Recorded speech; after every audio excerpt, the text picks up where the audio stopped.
Internauta, amigo do Centro Espírita Caminho de Luz, que nos acompanha em nosso canal no YouTube. Vamos a mais um programa Dicas de Leitura Espírita, que é um programa por nós formatado com um objetivo muito simples de levar ao conhecimento do grande público espírita, ao mundo da internet, da literatura espírita. É trazer algumas recomendações, comentar algumas informações sobre obras, sobre medianeiros, sobre espíritos que escrevem por esses medianeiros, para que nós possamos trocar figurinha sobre a literatura espírita. No momento, nós estamos tratando da obra do médium espírita carioca José Raul Teixeira. Já falamos de algumas de suas obras, já falamos do Espírito Camilo, do Espírito Johannes. E hoje nós vamos tratar de uma pessoa muito especial. Daquelas pessoas que têm uma história de vida que daria um filme de nos levar à lágrima. Daquelas pessoas que, quando nós estudamos a sua biografia, nós nos sentimos envolvidos por ela. Tamanha a sua vitalidade espiritual, tamanha a sua história e o quanto que nos ensina, o quanto nos diz quanto aos nossos passos na vida terrestre. Nós estamos falando do espírito Francisco de Paula Vitor. Francisco de Paula Vitor teve a sua última jornada no século XIX. Ele nasceu em Campanha, Minas Gerais, em 1827, numa fazenda onde ainda havia escravidão, embora os proprietários fossem abolicionistas. Quando nasceu, filho de uma escrava, ele foi logo acolhido pela matriarca da fazenda e foi criado junto a ela, tendo acesso às letras, ao latim, à música, e logo foi conquistando as pessoas pelo seu jeito. Ele era de estatura mediana para pequena, para baixa estatura, ele era rechonchudo, como diz a sua biografia, os beiços bastante pronunciados, né? Mas era alguém muito piedoso, muito calmo, muito tranquilo, e que logo conquistou a todos na fazenda. Diferente dos demais escravos à época, ele tornou-se alfaiate, fazia suas confecções, e aos 21 anos tomou contato com o bispo de Mariana. E quando teve esse contato, ele, que era muito vinculado à Igreja Católica, solicitou o apoio do bispo para que ele pudesse, então, estudar num seminário para tornar-se padre, expressou a sua vocação religiosa. E o bispo leva-o para o seminário de Mariana, Minas Gerais. E quando lá chegou, Francisco de Paula Vitor, por ser negro, foi alvo de muita hostilidade. A igreja, na época, tinha muita hostilidade aos negros, principalmente que fossem desempenhar funções que, mesmo na igreja, eram vistas como funções de branco. Mariana, Campanha, toda aquela região de Minas, era habitada, na sua maioria, por portugueses, que vieram de Portugal logo após a vinda de Dom João VI, e traziam junto os seus preconceitos e a sua intolerância. Mas Francisco de Paula Vitor foi submetido, de início, a determinados comportamentos hostis, brincadeiras, gracejos, castigos, esses tipos de coisa, limpa minha bota, faça isso, passa minha roupa, negro, e tal, vá para a cozinha, porque os próprios seminaristas brancos ou alguns sacerdotes brancos não entendiam que um negro pudesse ser um padre. Mas ele, com seu jeito piedoso e a sua dedicação ao estudo, a sua astúcia no estudo, a sua inteligência, ele logo foi conquistando as pessoas. E houve por bem terminar o seminário com muito valor, sendo ordenado padre em 1851.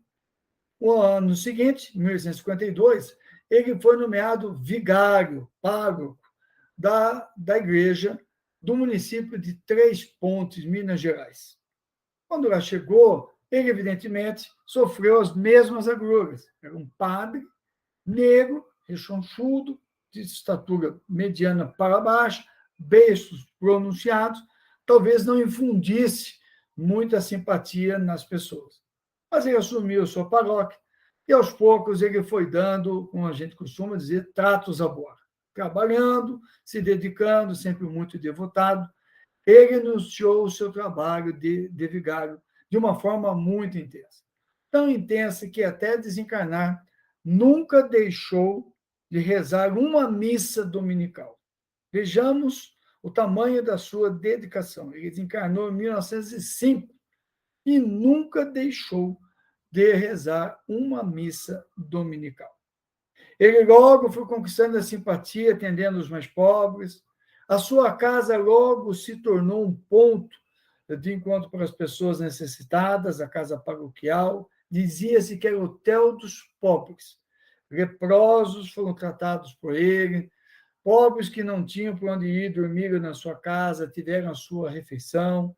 Houve dias em que ele não tinha nem o café da manhã, nem o açúcar, porque tudo que ele recebia ele dividia com os pobres. Conta-se que, certa feita, ele não tinha o que comer na casa paroquial e a senhora que cuidava da casa o alertou.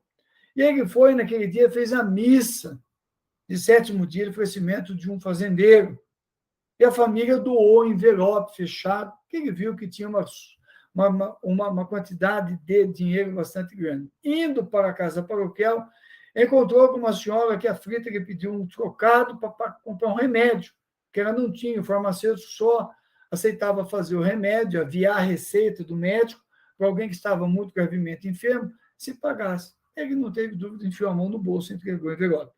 A senhora foi ao boticário, mandou aviar a receita, viu que o dinheiro era excessivo, voltou e devolveu o dinheiro. E ele não aceitou. Se eu lhe dei o dinheiro, é porque é para a senhora fazer bom uso, poderá ter outras necessidades e a senhora vai realmente atender a isso. E assim ele foi, assim foi a sua vida. Durante todos esses anos, ele fundou um colégio, tratou de atender crianças, chegou a ter 186 crianças gratuitamente matriculadas, que ele dava aula no Colégio Sagrada Família, educou vários jovens em direção à vida, até o momento em que ele estava endividado. E solicitou transferência para um outro município, para que ele pudesse juntar dinheiro novamente e recomeçar a pagar suas dívidas. A cidade soube, reuniu-se, e a mesma cidade que o recebeu de forma hostil foi à porta da sua casa e levou flores, e debaixo das flores haviam documentos. Esses documentos eram a quitação de todas as suas dívidas que a sociedade pagou, implorando que ele não deixasse a sua paróquia, pois era muito amado, muito querido, e continuasse com o seu colégio. Pela primeira vez, eles viram o padre Francisco de Paula Vitor chorar copiosamente. Chorou, agradecido a Deus pelo carinho que as pessoas estavam tendo por ele. E ali ele ficou em 3 pontes até o seu desencarne. Roupas puídas, simplicidade, a mesa sempre recebendo as pessoas que precisavam, sempre aquele padre esperando a vinda do seu fiel para que ele pudesse fazer a confissão, pudesse fazer a comunhão, para que ele pudesse orientar, como mandam os cânones católicos. Foi um legítimo pastor do seu rebanho, em nome de Jesus. É esse espírito que volta ao mundo espiritual de uma forma bastante valorosa. É esse espírito que enfrentou as lutas da cor num país escravocrata, uma sociedade racista. É esse que enfrenta a intolerância na cidade e sobrepuja com trabalho, com devoção ao próximo. É desse espírito que nós estamos falando. E é desse espírito que nós vamos falar a partir de agora, sempre com muita emoção, que vive em nossa alma pelo carinho que temos por Francisco de Paula Vitor.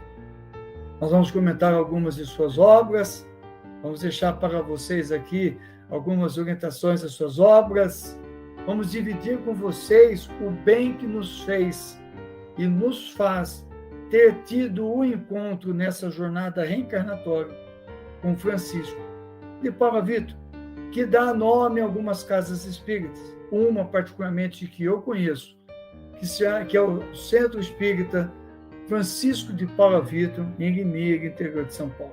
Conheço a casa, conheço a sua obra, sabemos de tudo o que ele fez. Então, meus amigos, se você gostou difunda, recomende para as pessoas e aguarde o nosso próximo programa sobre o Francisco de Paula Vitor.